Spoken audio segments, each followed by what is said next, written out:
Somewhere on a desert highway in the middle of summer, a loaded truck is running at highway speed, and everything feels the way it's supposed to. The engine is steady, the trailer is tracking straight, and the driver has been watching the same flat stretch of road for hours. Then there is a sound like something tearing loose under the trailer, a deep concussive thud, followed immediately by a violent shuddering through the whole rig. In the mirrors, a long strip of black rubber is spinning off the pavement and into the lane behind, and the cars back there are already moving to get away from it. The trailer is pulling and yawing, the cab is shaking, and the driver is now managing tens of thousands of pounds of freight through a tread separation at highway speed, with traffic all around.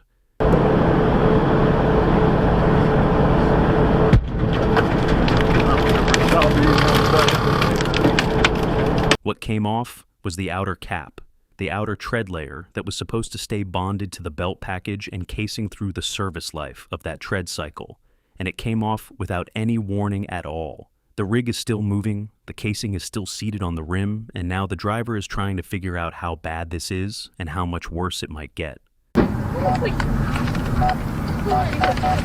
That is what a tread separation looks like from inside the cab. Not a slow leak, not a gradual shimmy that gives the driver time to think. A sudden jarring event with no warning and no buildup, and one the driver had no hand in preventing because the driver did not choose those tires. Someone else made that call. The driver just had to live with it at highway speed. Commercial trucking destroys tires. That is not an exaggeration. A fully loaded Class 8 tractor trailer can weigh tens of thousands of pounds.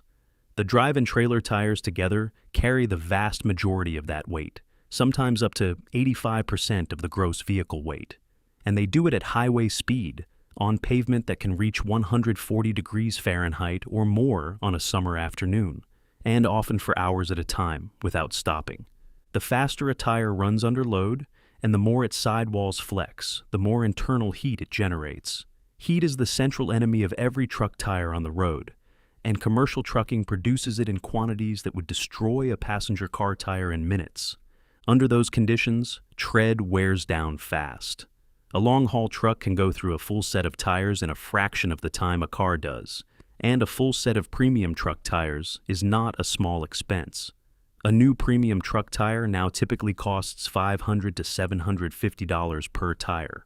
Multiply that across 18 positions on a single truck, then multiply that across a fleet running hundreds of trucks, and the tire budget becomes one of the largest variable costs in the entire operation, second only to fuel.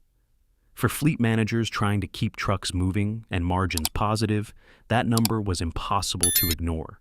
They needed a cheaper answer, and for decades, retreads looked like exactly that. The idea behind a retread is straightforward. When the tread on a truck tire wears down to the point where it can no longer be safely run, the casing underneath, the structural body of the tire, made up of steel belt packages, steel carcass plies, and bead wire, may still be completely sound. A retread operation inspects that casing, buffs it to remove the old tread, and then applies a new tread to the original structure. A quality retread typically costs far less than a comparable new tire, often around 30 to 50% as much. For a fleet running hundreds of trucks, that difference across a full replacement cycle is not a rounding error. It is the kind of number that can determine whether a quarter finishes in the black. A modern truck retread is only as good as the casing underneath it. The casing is the expensive part of the tire, the part built to carry load, absorb flex, and survive long highway miles. Retreading works because that casing can often outlast its original virgin run if it has not been weakened by heat, sidewall knots, chronic underinflation, or overloading. That is why the inspection stage matters so much. Before new tread ever goes on, a retread shop is trying to answer one question.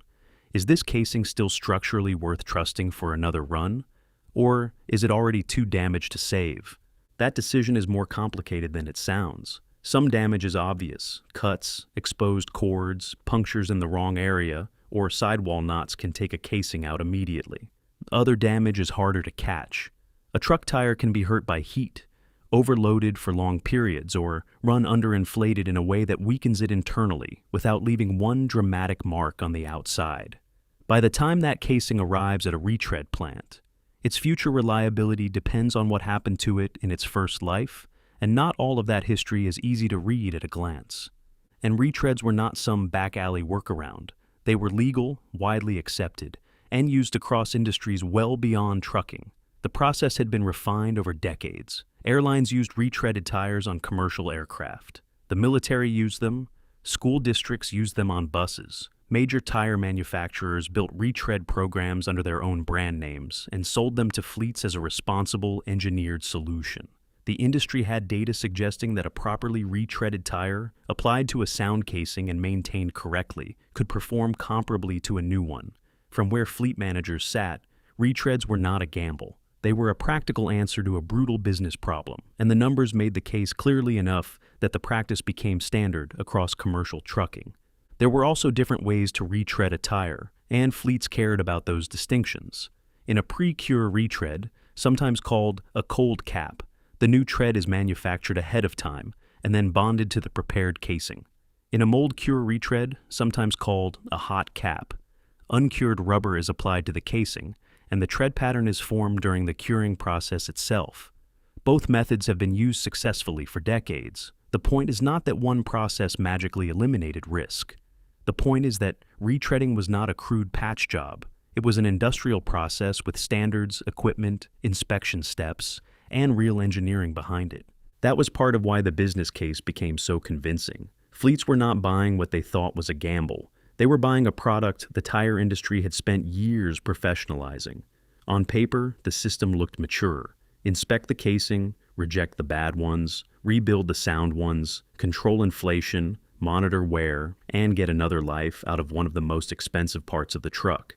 If every part of that chain held, the logic was hard to argue with. The savings were real, the logic was sound, and for a long time, that felt like enough. But the person doing the math was not the person driving the truck, and that's where the story turns. Drivers experienced retreads the way they experienced everything else about their equipment, through what actually happened on the road. And what happened, often enough and consistently, was that tread separated from a casing at highway speed and ended up on the shoulder in pieces. Drivers had a word for those pieces. They called them gators because a long strip of shredded black truck tire lying curled on the side of the highway looks, from a distance, like an alligator resting in the grass. Every driver who spent serious time on American highways knew the word and knew the image, and most had spent years dodging the debris before they could have told you anything technical about how it got there. The gators accumulated on the shoulders of every major freight corridor in the country, on the long grades of I-80 through the mountains, on the desert stretches of I-40, on the dense traffic sections of I-95, and drivers saw them every day, sometimes several times in a single shift. Whether every piece of debris on the shoulder came from a retread was not something anyone could say with certainty, because new tires can experience tread separation too. But for many drivers, this became the kind of failure they most closely linked with retreads. A structural blowout destroys the whole tire in a single event. A tread separation often leaves much of the casing intact on the wheel, though the event can still damage the underlying belts or sidewalls, and it puts the tread on the road. That distinction mattered to drivers not as a technical point, but as a lived experience. The casing was still spinning, the tread was gone. And somewhere behind the truck, in the lane where other people were driving, the evidence of what had just happened was bouncing across the pavement.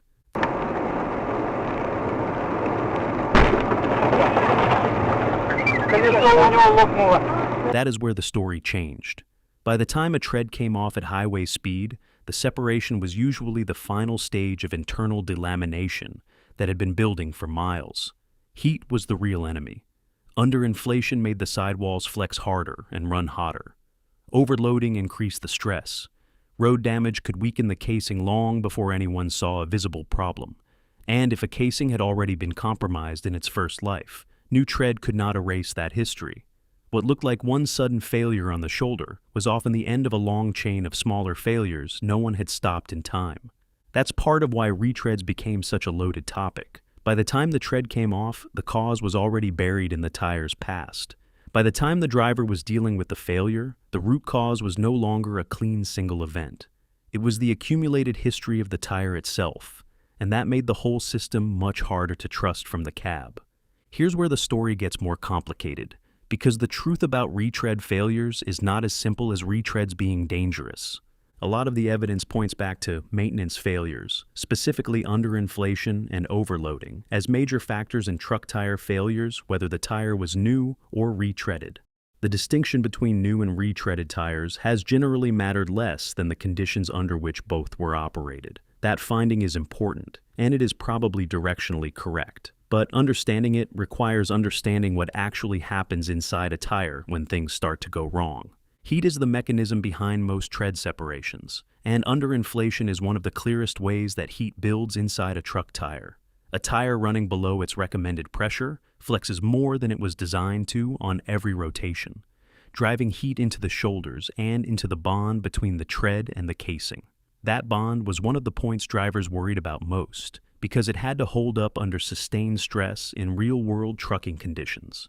In many tread separations, the bond fails as the last step in a chain reaction caused by heat buildup, underinflation, or casing fatigue, and that chain reaction can be invisible from the outside until the moment it is not. A casing that was already compromised before it was retreaded could begin its second life with a structural weakness that new tread would not solve. Some retread shops use non-destructive inspection methods like shearography, which can detect internal separations invisible to the naked eye, but inspection quality could differ from one operation to another, which only added to the uncertainty. A marginal casing could still make it back into service. What that meant in practice was that the driver pulling out of a terminal with retreads on the trailer axles had no reliable way of knowing what they were actually working with. A driver could check tread depth and thump the sidewalls for air pressure, but there was no way to see impact damage from a previous owner, hidden belt separation, or whether the casing had been run hard enough in a previous life to weaken the structure in ways that would not show up until the tire was under load on a hot highway. There was rarely any practical record the driver could check for themselves. They were the last person in a chain of decisions made by people they had never met, and the only one who would be in the cab if something went wrong. That is not the kind of feeling one safe trip necessarily erases. It can sit in the background of every shift, quiet until something shudders under the trailer and the eyes go straight to the mirrors. The deeper problem was that the argument for retreads only really held up if the maintenance behind it was as disciplined in practice as it was on paper. Some fleets ran tight programs and the equipment reflected it. Others did not, and drivers knew the difference because they were the ones out there every day, not reading about the industry in a report, but working inside it. The gap between the best version of how retreads were used and the version drivers sometimes encountered on the road was wide enough that it kept the distrust alive long after the industry had made its peace with the technology. While retreads are not banned on truck steer axles by law, though they are prohibited on the steer axles of buses, nearly all major fleets prohibit them as a matter of safety policy. The consequences of a steer tire failure were direct and obvious enough that the front axle was treated as off-limits regardless of the savings. Drive axles and trailer axles were a different calculation. To many drivers, that line suggested the steer axle risk was too obvious to accept, while the risk on the trailer axles was treated as manageable enough to trade for the savings. That steer axle distinction also tells you something technical about how fleets thought about tire failure. A steer tire failure immediately affects the axle the driver is controlling with both hands. A trailer tire failure is still dangerous, but the danger is less direct and more distributed through sway, drag, debris, and instability behind the cab. That difference shaped tire policy across the industry.